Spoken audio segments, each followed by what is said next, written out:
नमस्ते बच्चों, कैसे हो सब।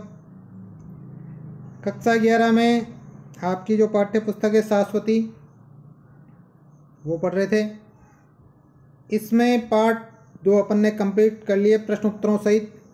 आज तृतीय पार्ट चलेगा, परोपकाराय सताम विभूतये। परोपकाराय यानी परोपकार के लिए होती है, सताम यानी सज्जनों की, विभूतये यानी विभूतियाँ, सज्जनों की विभूतियाँ परोपकार के लिए होती है।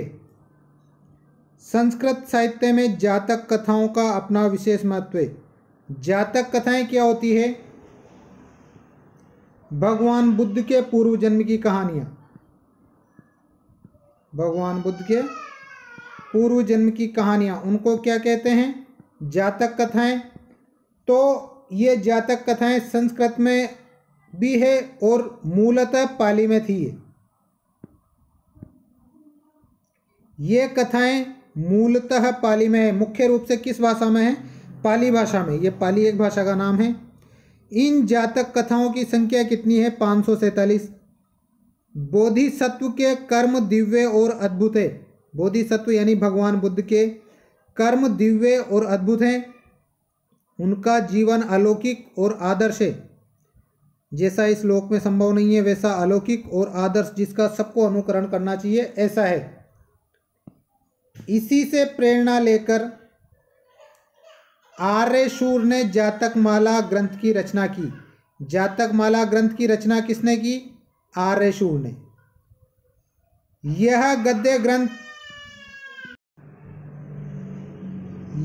ग्रंथ गद्य पद्य मिश्रित संस्कृत में है। गद्य पद्य मिश्रित संस्कृत यानी एक तरह से चंपू काव्य कह सकते हैं अपन इसको। चंपू काव्य किसको कहते हैं? जिसमें गद्य और पद्य दोनों हो। गद्य यानी तो सामान्य जैसे ये पढ़ रहे हैं, इसको गद्य कहेंगे। कविता के रूप में यदि कोई चीज़ लिखी जाती है, यानी जिसको गाया जा सके या जो छंदोबद्ध हो, छंदों से युक्त हो, उसको क्या कहते हैं? पद्य। और जिसमें मतलब गाने योग्य भी हो और पढ़ने योग्य भी हो, दोनों का मिश्रण हो, उसको क्या कहते हैं? चंपू।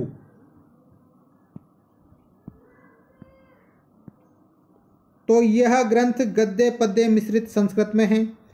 प्रस्तुत पाठ इसी ग्रंथ के 15वें जातक मत्स्य जातकम, मतलब भगवान बुद्ध का मछली के रूप में जो जन्म हुआ था उसको कहते हैं मत्स्य जातकम। और ये जातक माला में कौन से नंबर पर है? 15वें नंबर पर। तो प्रस्तुत पाठ जातक माला के 15वें जातक यानी मत्स्य जातकम का संक्षेप है, छोटा रूप दिया गया है। इसमें बताया गया है कि सत्य तपोबल के आधार पर किस प्रकार मत्स्याधिपति यानी मछलियों का राजा के रूप में बोधिसत्व यानी भगवान बुद्ध ने मछलियों के राजा के रूप में जन्म लिया था। तो मत्स्याधिपति के रूप में बोधिसत्व अपने साथी मत्स्यों की प्राण रक्षा करने में समर्थ होते हैं। देखिए, मत्स्य का मतलब आजकल केवल मछली प्रचलित है, लेकिन मत्स्य का मतलब सभी प्रकार के जलीय जीव होता है। मत्स्य का मतलब सभी प्रकार के जलीय जीव। जैसे पहले मृग का मतलब होता था जानवर, लेकिन आजकल मृग का मतलब केवल संकुचित होकर क्या रह गया है? हिरण। इसी प्रकार जो मत्स्य है, उस मत्स्य का मतलब पहले होता था जलीय जीव,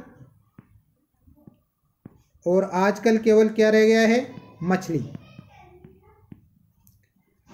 ठीक है। जैसे शेर को कहते हैं अपन मृगराज, तो मत्स्याधिपति मतलब मृगराज का मतलब सभी जानवरों का राजा, मत्स्याधिपति मतलब सभी जलीय जीवों का राजा। मत्स्याधिपति के रूप में बोधिसत्व अपने साथी मत्स्यों की प्राण रक्षा करने में समर्थ होते हैं। वस्तुतः सत्व गुण से परिपूर्ण आचरण देवताओं को भी वश में कर लेता है। किस गुण से परिपूर्ण? सत्व गुण से परिपूर्ण। यहाँ पर थोड़ी सी आपको जानने योग्य बातें बता देता हूँ। मनुष्य के 3 गुण होते हैं, सत्व, रज और तम। ये 3 गुण हैं। इनमें सबसे श्रेष्ठ है सतगुण। इसी तरह से यदि आपसे हिंदी में काव्य में पूछ लिया जाए तो काव्य में भी 3 गुण होते हैं, माधुर्य, प्रसाद और ओज। काव्य के 3 गुण कौन कौन से हैं? माधुर्य, प्रसाद और ओज। मनुष्य के 3 गुण कौन कौन से हैं? सत, रज और तम। इनमें सबसे श्रेष्ठ सतगुण है और सबसे निकृष्ट तम गुण है। सतगुण सबसे बढ़िया, तम गुण सबसे खराब।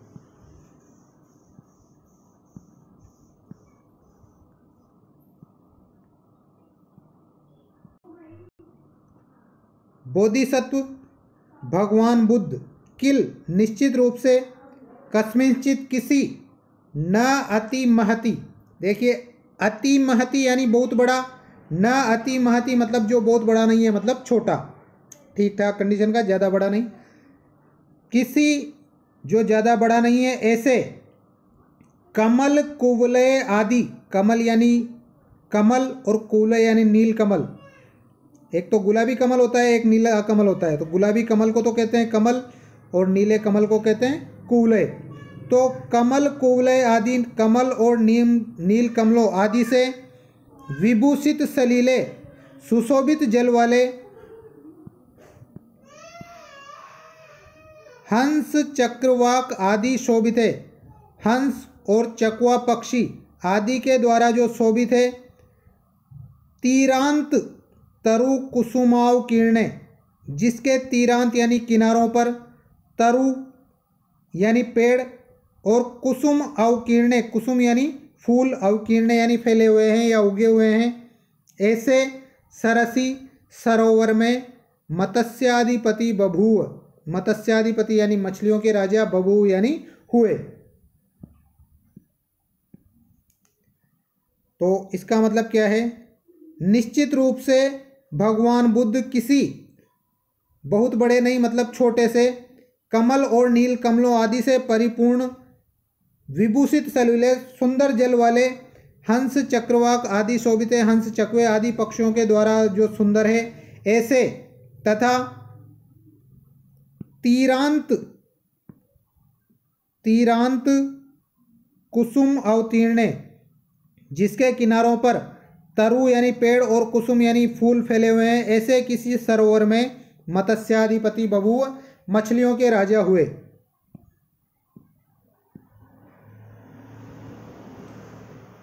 बहुषु जन्मांतरेषु, बहुषु बहुत सारे, जन्मांतरेषु अन्य जन्मों में या पहले के जन्मों में, परोपकार अभ्यास वसात, परोपकार का अभ्यास होने के कारण, तत्रस्थ अपि वहाँ पर भी, तत्रस्थ अपि वहाँ पर भी यानी उस सरोवर में भी, परहित सुख साधने दूसरों का ही कल्याण करने में, व्यापृत अभवत संलग्न हुए या लगे हुए थे या तल्लीन थे।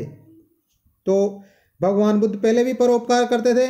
इस जन्म में भी भले ही वो मछली बन गए, मछलियों के राजा बन गए, लेकिन पहले जो परोपकार करते थे उसी अभ्यास के कारण इस जन्म में भी दूसरों का सुख साधने में ही तल्लीन थे।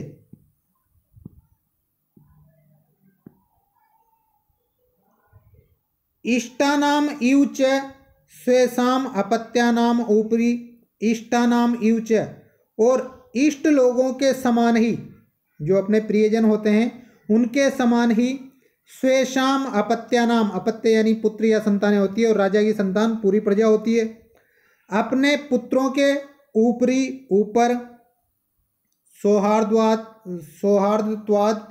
सौहार्द के कारण या प्रेम के कारण, महासत्व यानी भगवान बुद्ध का वो मछली रूपी जन्म, यानी वही भगवान बुद्ध या महासत्व, तेषाम मीना नाम, उन मछलियों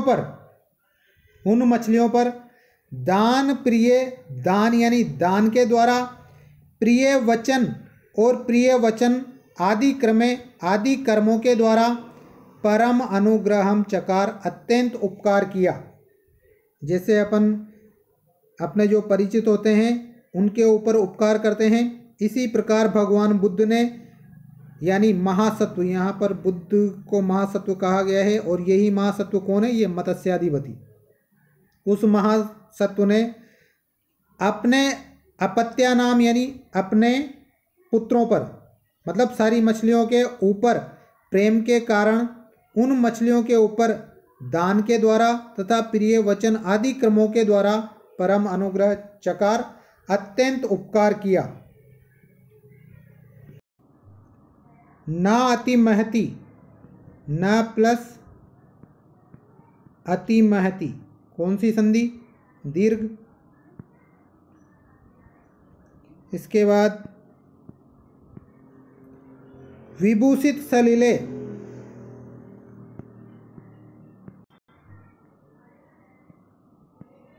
विभूषितम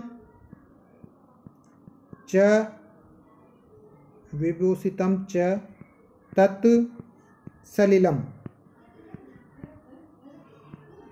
सुंदर है जो जल। यहाँ पर कौन सा समास है? कर्मधारय। और कर्मधारय कहाँ पर होता है? जहाँ पर विशेषण विशेष्य होता है। तो ये तो विशेष्य हो गया और ये विभूषितम विशेषण हो गया। तत् क्यों आया? क्योंकि दोनों ही किस में हैं? नपुंसक लिंग में, इस वजह से तत् आया है।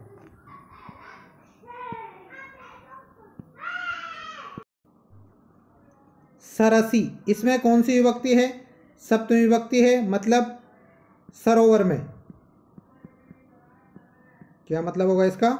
सरोवर में। बहुषु जन्मांतरेषु, बहुत से जन्मों में, इसमें भी सप्तमी विभक्ति है। परोपकाराभ्यास वसात, परोपकार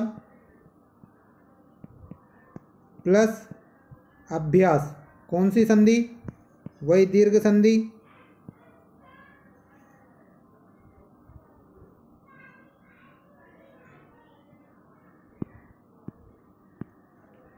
व्यापृतः, वी प्लस आप्री प्लस कत प्रत्यय, वी उपसर्ग आप्री धातु कत प्रत्यय। और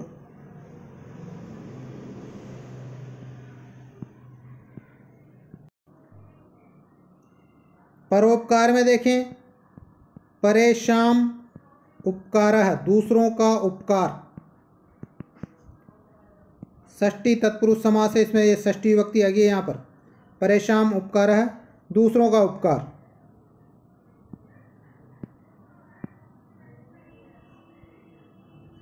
परम अनुग्रहम, परमम च तत् अनुग्रहम, महान है जो अनुग्रह या महान है जो दया। वही ये विशेषण ये विशेष से, कौन सा समास? कर्मधारय।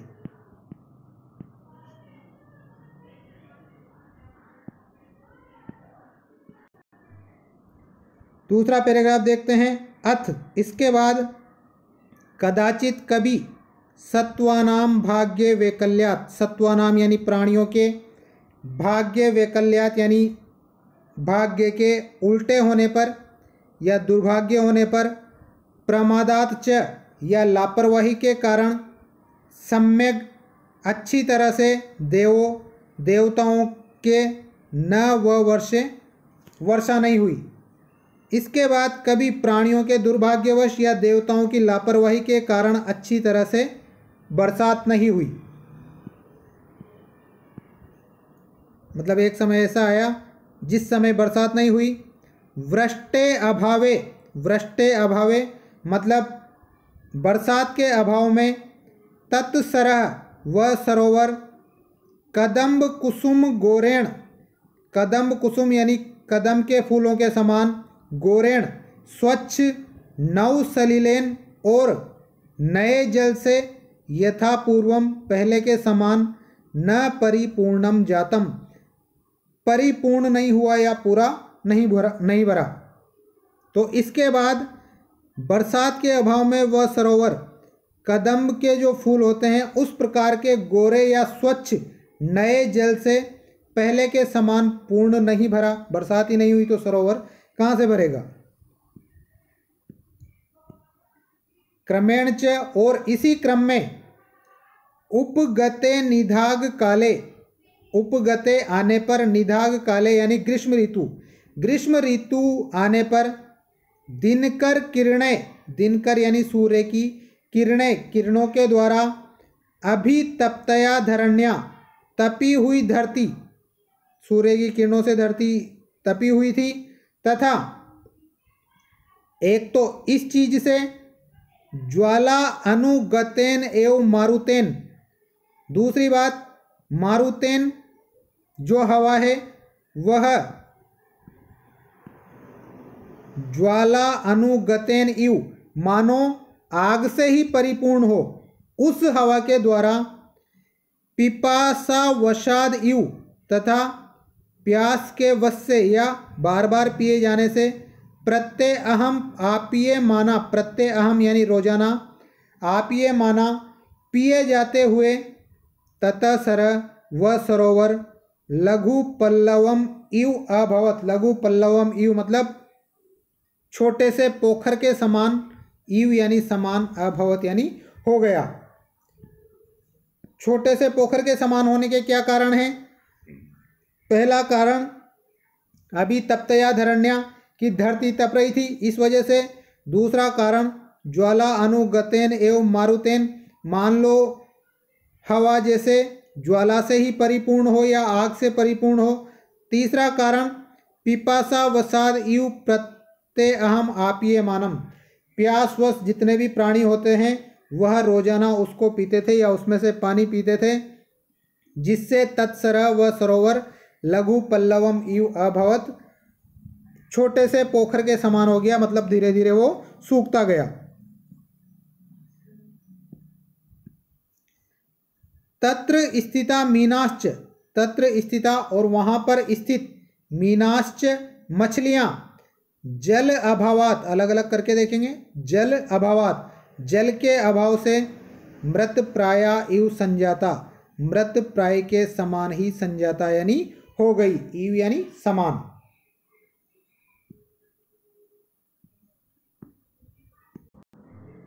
देखते हैं ग्रामर।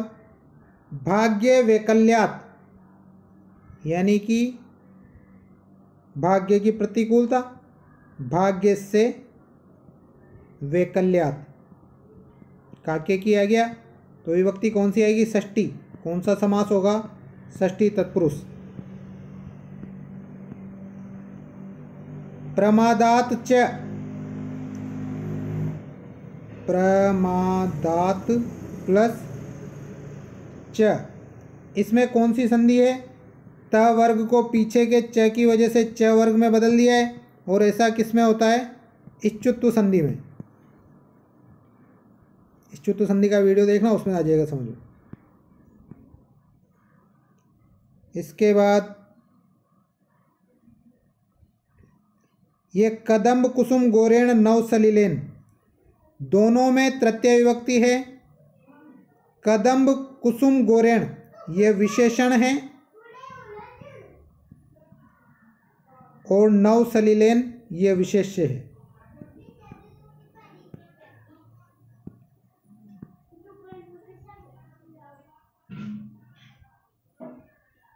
यथा पूर्वम, पूर्वम न अतिक्रम में या पूर्वम अनातिक्रम में, पूर्वम न अतिक्रम में, इसमें है ये यथा अव्ययी पद है, इस वजह से यहाँ पर अव्ययी भाव समास है। कौन सा समास है इसमें? अव्ययी भाव।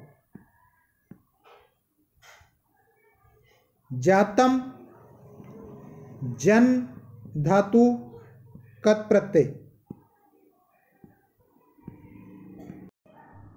निधाग काले, इसमें सप्तमी विभक्ति है, गर्मी के समय में। दिनकर किरणें, सूर्य की किरणों के द्वारा, तृतीय विभक्ति। अभी तप्तया धरण्या, इसमें भी तृतीय विभक्ति। ज्वालानुगतेन एवं मारुतेन, इसमें भी तृतीया। और तो क्या है इसमें?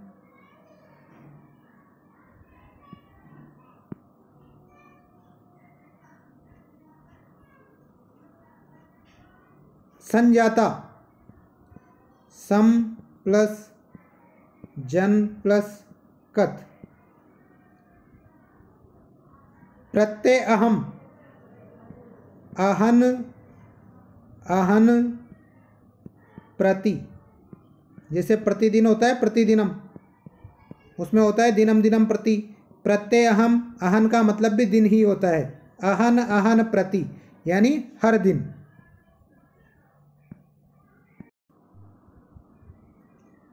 आगे देखिए, सलिल तीर वासिनः, सलिल यानी जल के, तीर यानी किनारे पर, वासिना यानी रहने वाले, जल के किनारे पर रहने वाले, पक्षिणा पक्षी और वायसगणा और कौओं का समूह, यावत जब तक, तान मत्स्यान उन मछलियों को, भक्षितुम खाने के लिए,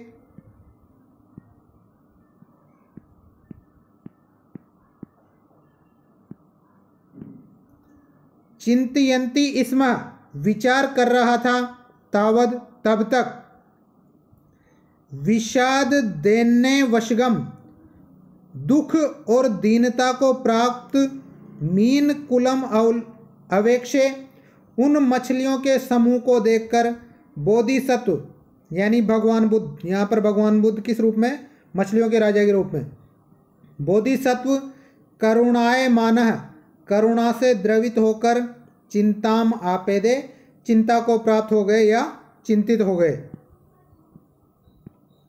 कष्टाप दुख की बात है, ये बत यहाँ पर अव्यय है, कि इयम आपद यह आपत्ति, आपतिता आन पड़ी है, मीना नाम मछलियों पर, कि अरे कितनी दुख की बात है कि ये आपत्ति मछलियों पर आन पड़ी है। एक तो बिना पानी के वैसे ही मर रही है, और पानी कम होने से वो पक्षियों को आराम से दिखाई देने लग गई है, तो मतलब अगर पानी से नहीं मरेगी तो पक्षी उनको खा जाएंगे। कितनी कष्ट या विपत्ति इन मछलियों के ऊपर आन पड़ी है।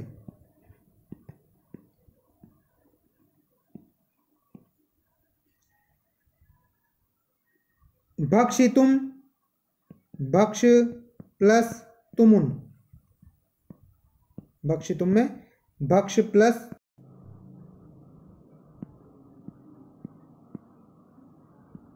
ये देखिए ये फोटो, ये पूरा सरोवर सूख गया है, बरसात नहीं हुई इस वजह से यहाँ पर पेड़ों पर पत्ते नहीं हैं। ये सरोवर सूख गया है जिसमें सारी मछलियाँ, कछुए वगैरह सब दिखाई दे रहे हैं।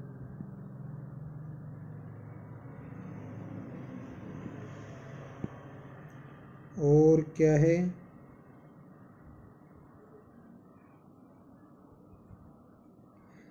ठीक है, ये यहाँ तक कंप्लीट हो गया है। अगले वीडियो में यहाँ से पढ़ेंगे अपन, ध्यान से समझना।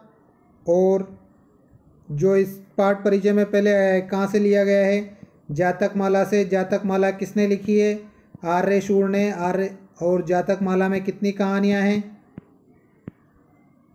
547 कहानियाँ हैं। कौन से जातक से ली गई है, 15वें जातक से। 15वें जातक का नाम क्या है, मत्स्य जातक। ये चीज़ें ध्यान रखनी है। जातक माला में किसकी कहानियाँ हैं, बुद्ध के पूर्व जन्म की कहानियाँ हैं। ये वापस आपको रिवाइज कर दिया है। पाठ को ध्यान से समझना, ज़्यादा कठिन नहीं है, आराम से समझ में आ जाएगा। ठीक है, धन्यवाद।